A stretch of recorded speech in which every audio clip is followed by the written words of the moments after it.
Did you know the cervix changes position and texture depending on where you are in your ovulation cycle?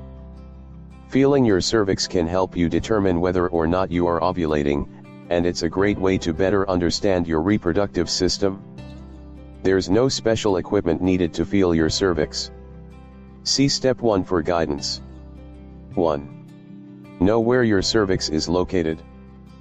The cervix is the lowermost part of the uterus, where it connects with the vaginal wall. It is located 3 to 6 inches, 7.6 to 15.2 centimeters, inside the vagina, at the end of the vaginal tunnel. It is shaped like a small donut with a tiny hole in the center.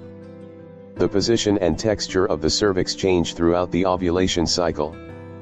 The inner canal of the cervix contains glands that secrete vaginal mucus. The color and texture of the mucus also change throughout the cycle. 2. Wash your hands with soap and warm water. Since you'll be using your fingers to feel your cervix, it's important to wash your hands thoroughly to prevent transmitting bacteria to your reproductive system. Avoid using lotion or hand cream before feeling your cervix, since the ingredients in these products can lead to vaginal infections. If you have long nails, you might consider giving them a trim before feeling your cervix. A long, sharp nail could scratch your vagina. 3. Get in a comfortable position. Most women find that a sitting position, rather than standing or lying down, allows for easy access to the cervix with a minimum of discomfort. Sit on the edge of your bed or bathtub with your knees apart. 4. Insert your longest finger into your vagina. Gently move your finger into your vaginal opening and let it glide into your vagina. Depending on where you are in your ovulation cycle, your finger may reach several inches into your vagina before you feel your cervix. If you wish, you may lubricate your finger with a water-based lubricant to help it glide in more easily. Do not use petroleum jelly, lotion, or any other product not specifically labeled for use in the vagina. 5. Feel for the cervix. The tip of your finger will touch the donut-shaped opening at the end of your vagina. You'll know it's your cervix if your finger isn't able to keep reaching further.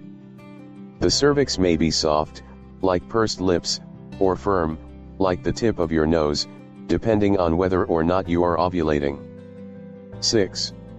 Determine whether your cervix is low or high. If your cervix is low, meaning just a few inches from your vaginal opening, that means you probably aren't ovulating. If it's high, located deep within the vagina, you may be ovulating. The first few times you feel your cervix, it will be difficult to determine whether it's high or low. Keep feeling every day over the course of a month or two, noting the differences in the position of your cervix from week to week. Eventually you'll be able to tell whether your cervix is low or high. 7. Determine whether your cervix is firm or soft. If your cervix is firm and tight, you probably aren't ovulating. If it's soft and has some give, you may be ovulating. The texture of the cervix during ovulation has been described as feeling like a pair of lips. During other periods, before and after ovulation, it's more like the tip of your nose, slightly hard with less give. 8. Determine whether your cervix is wet.